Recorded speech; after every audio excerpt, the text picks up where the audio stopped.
Hello বন্ধুরা, গুঁড়ো পিঠা কাটতেছি। এগুলো গুঁড়ো পিঠা।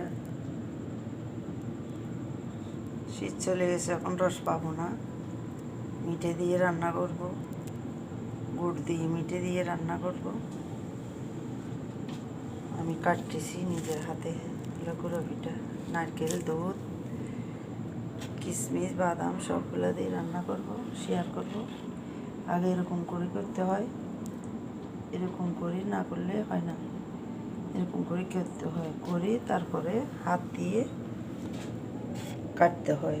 হাত দিয়ে সুন্দর করে এরকম করে করে এরকম করে করে করে কাটতে হয়। কাটলাম, এগুলো এখন রান্না করব।